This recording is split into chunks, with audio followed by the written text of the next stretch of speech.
He knew the game plan. This is my opinion of like watching his personality on the field, that got into his head of like, I need to be perfect today because we're throwing the ball down the field. I want to show that I'm this guy. And then you overthink some stuff. So just like be in rhythm, be water, right? That's all with the phrase. Just be water in this game and he'll be fine.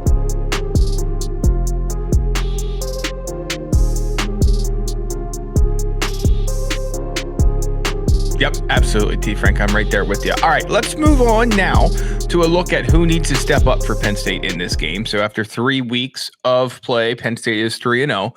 Not as bad as some would lead you to believe, but certainly plenty of things that they needed to clean up during the bye week. That was not just operationally from an offense, defense, and special teams perspective. That was not just for the coaching staff to do. Also some players as well who Penn State will need to step up against Oregon if they want to win this game and improve to 4-0 and keep a spot in the top 5 of the rankings heading into October. So we're not super short on time, T. Frank. We don't have a ton of time, but I know your list here starts with a receiver.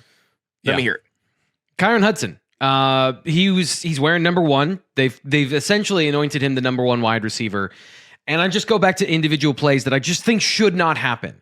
In the game against Villanova, Drew Aller decides pre-snap he's going to give his jump ball receiver a one-on-one opportunity down the sideline to catch a touchdown.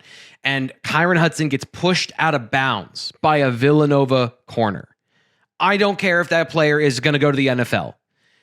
If you're Kyron Hudson, that cannot happen. That just cannot happen. You cannot be in a situation where they're trying to give him, Drew Aller is trying to evolve as a quarterback and give this element of the offense life. And some of the stuff is great. The sideline stuff where he's catching it with literally one toe in bounds, that's phenomenal. And that's the problem with what I saw at USC with Kyron Hudson is the highlights are exceptional. But the individual, like down-to-down play, whether it's not getting open or in these contested catch situations, not being as good and having too many of them because he's not getting open, these are the things where you are hoping for an improved level of play. And so, sometimes guys get better and sometimes they are who they are. In this particular game, we need to see more of those highlight catches. We need to see more of those staying in bounds, going up top and catching the ball up high. Obviously, there has to be some changes. We'll get to more of this a little bit later. But to me, it's all 3 of the transfer receivers. But specifically, if we're calling Kyron Hudson the possession receiver, the guy that you need to have locked in to give Drew Aller a security blanket, it's Kyron Hudson. He's got to play better in this game than he has in the first 3 games. All right, I'm going to stay on offense with my first pick, and I'll make it the easy one. It's Nick Singleton for Penn State. I think that we've seen, obviously, throughout his career and throughout some moments, but not many, this year, that Nick Singleton just, can change the game at a moment's notice. Katron Allen's just had more of them. He will likely have some, or if not many, moments in this game. But Nick Singleton is a key part of this offense, and another gear is there for him. And Stan Drayton spent all offseason talking about that.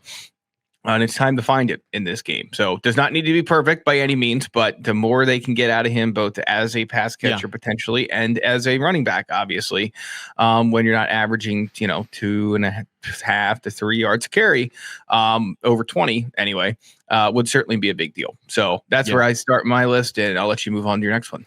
Yeah, Amari Campbell, I don't think he's been bad this year, but there have been brain farts. There have been times he's run off in the wrong direction, and this is more of he's been good, but no mistakes. Just no mistakes in this game, because as we talked about with this offense and this matchup, I think Penn State needs to control this particular game with as few resources in the box as possible to allow their secondary to shut down the passing attack. And to do that, you need your linebackers to play clean. So no missed tackles. He missed a bad tackle. And somebody in the chat was talking about Penn State's run defense and Oregon's run defense. And I guess that's the thing, is there's been missed tackles and missed assignments that are baked into some of those yards that you see on the stat sheet. But when Penn State has been on their game, they have looked very, very good, and they've been able to stop a lot of stuff. So Amari Campbell, been good, needs to be great in this game. So he needs to step up to that next level of consistency.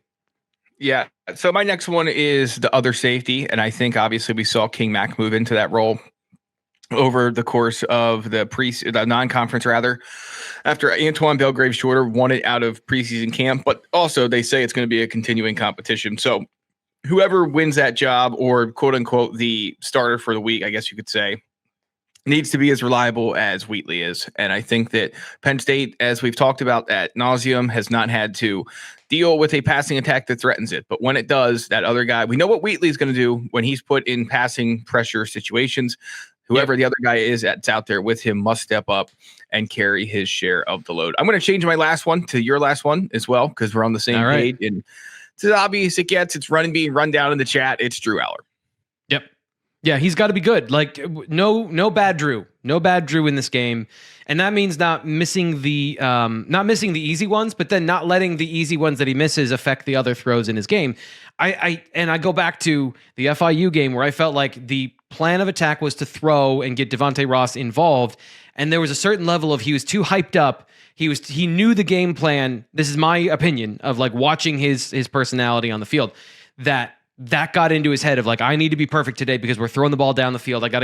I want to show that I'm this guy. And then you overthink some stuff. So just like be in rhythm, be water, right? That's all with the phrase. Just be water in this. Yeah, he's got to be good. Like no bad Drew. No bad Drew in this game.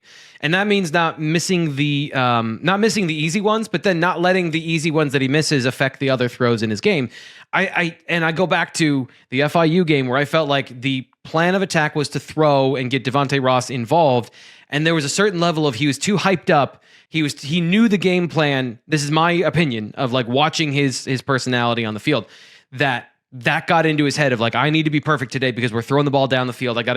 I want to show that I'm this guy. And then you overthink some stuff. So just like be in rhythm, be water, right? That's all with the phrase. Just be water in this game and he'll be fine. I don't think he has to step up and be the first round draft pick. He just has to be the guy who plays within himself, plays calm, and all that other stuff is going to happen. He knows where everyone is on the field. He understands the assignments. He understands the coverages. He knows the game plan for Oregon, most likely, as good as the other team.